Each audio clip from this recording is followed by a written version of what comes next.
Hello everybody and welcome back to my channel. If you're new here, my name is Gabby. I am a self-taught artist and I'm trying to learn and become an even better artist. For today's video, I wanted to render skin in more of a real-time setting with me giving some kind of commentary as I was doing it. But funnily enough, the screen recording for my iPad got corrupted, so I cannot use any of the footage I had, which also essentially means that all the footage I filmed of myself while I was drawing is also useless. So, you know, when life gives you lemons. So I know in Procreate there is the time-lapse feature, which is honestly the next best thing, but it's severely sped up. It doesn't quite have the same feeling as drawing in real time. So we're refilming right now, and I'm going to do the commentary portion of it and kind of explain what I was doing as I was drawing. Okay, so over here we have the finished piece, and before we get into anything, I wanted to mention that I was really proud of how this picture turned out. I'm complete shit at doing a quarter angle of the face, and because I'm so shit at it, I kind of just avoided doing them entirely. And then I just came across this image of this like really beautiful woman on Pinterest, and I wanted to draw her. I was like, oh my God, this is perfect, great inspiration. I completely forgot that she is at a quarter angle, and I just went for drawing it, and it kind of like it came out pretty good. Like, I know it's a little bit weird, like this eye is a little bit more sunken in, I would say. And, you know, eyes are not sunken in. Yeah, they're placed in the skull because the skull juts out more, but eyes aren't flat, they're more round. So I would say that this eye looks a bit flat, but overall, I think this is pretty damn good.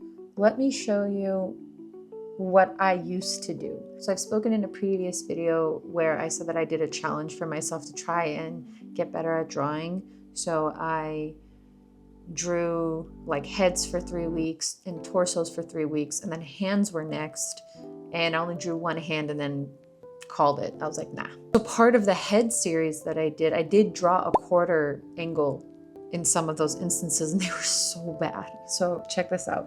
So this isn't to like shit on myself, this is more to just to laugh at where I was, right? I don't know what is going on with that eye, or even this angle of the face. She looks a little bit more upturned, whereas the reference image is like a little bit more downturned. But it just looks awkward. Essentially, her eye is a little bit more smushed in, whereas mine is like completely out. Another one right here, I think I specifically chose to like try to do the 3/4 angle, and I absolutely just, after 2 times, I was like, I'm gonna try to stay away from it. I don't know. But this one too, again, her head kind of looks tilted a little to the side versus the reference photo. And the eye, again, it's like, it's turning like up. And did you hear my wrist crack? It's tilting up. Whereas in this reference photo, her eyes are essentially like on the same level.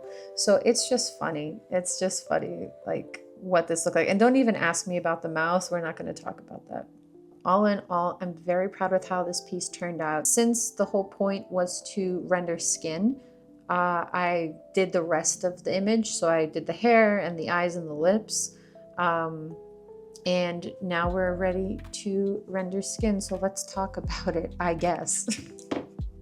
So unfortunately, the thing about the time lapse is I have to keep my finger on the screen in order to pause it. So this is going to be interesting. Okay, so as we can see here, we have the original photo. So as we move through it a little bit, what I did initially was I added blush. So what I've seen other artists do, which I really like, is that they don't just limit the blush to the cheeks. They kind of bring it up into the eyes, the forehead, the ears, and then places like the shoulder and the neck. So when it comes to rendering skin, I definitely get in my head about it, and I get scared about even trying to do it.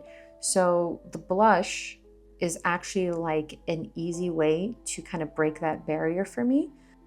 By putting the blush down, it helps me visualize the various like curves and dips of the face. So it kind of helps snap me out of that fear, and I get to see the potential as to where this piece can go. So I put the blush originally kind of all over the face and then erased some areas and then did some gentle blending. And as you can see, like I left a little bit of white space at the bridge of the nose, so you can already start to see the nose having more definition, and just kind of overall softened the blushy areas. And like I said, giving it a little bit more dimension, because now it looks just a little bit more three-dimensional just by applying blush on its own. So I guess you can say I use blush in a way to also contour the features of the face. And then I added the first layer of shadows, which is just the base color on a multiply layer. And kind of wherever I saw shadows, where I added, so around the hairline, by the outer edges of the eyes, the ear, the chin, the jaw, neck, collarbone, shoulders, and also the chest to give it a little bit more dimension as well. And the thing I hate the most about rendering skin is rendering the nose, because there is a fine line between it looking like shadow and then it looking like straight dirt just smudged on the nose. And I did end up smudging dirt on this image, unfortunately, but I think we fixed it at the end. So I added those softer shadows and then I blended them out.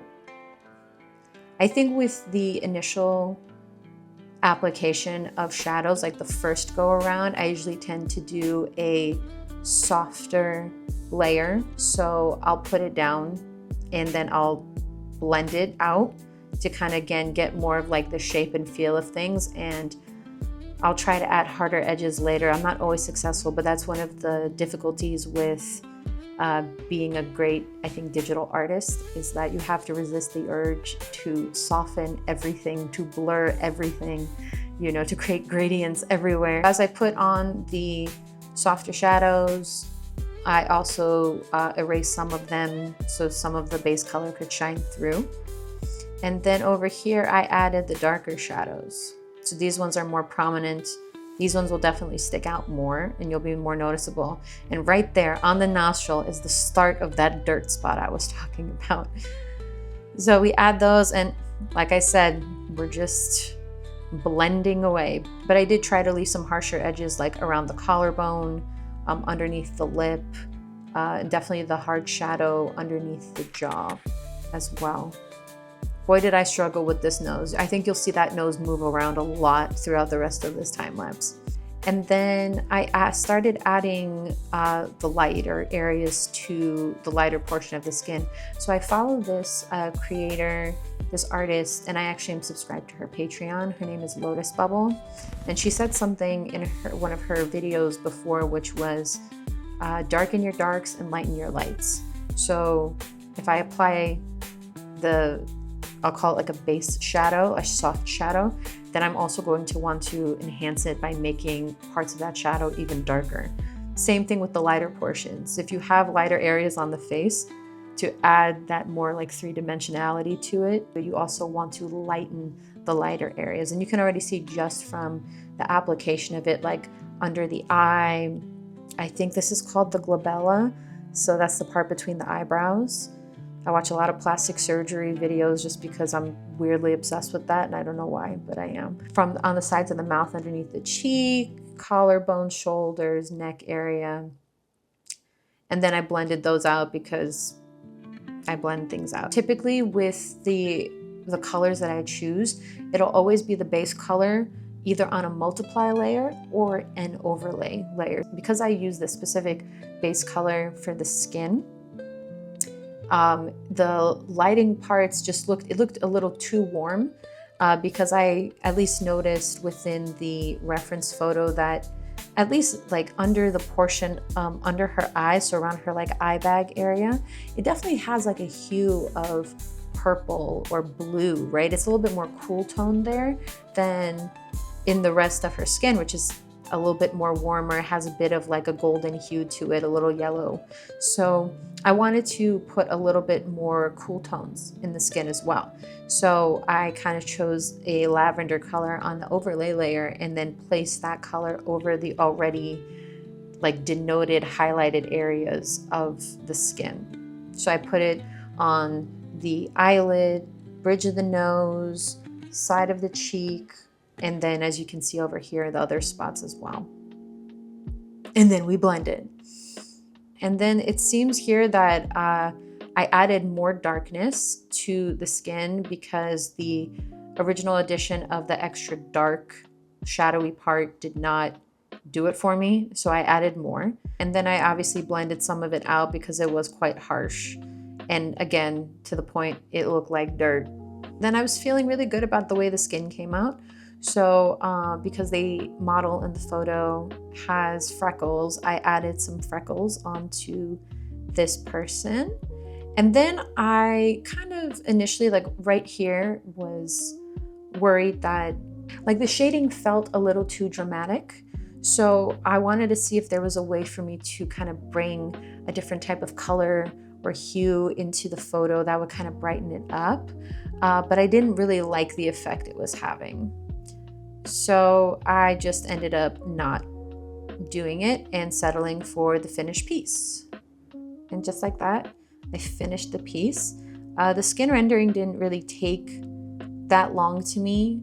I think because this was definitely more isolated to like the upper like chest and head. So there was a lot less for me to work with and also a lot of large areas. But it turned out great. Like how I said earlier, how this picture looked just a little too dramatic, where the dark was just too dark. But I stepped away from it and then I came back and I was like, no, I actually like really like this. So I'm very happy with how this came out. Let me know your thoughts, any comments, any recommendations on how to get better at rendering skin. Would appreciate any help. And that's it for today's video. Thank you so much for watching, and I'll see you in the next one. Take care.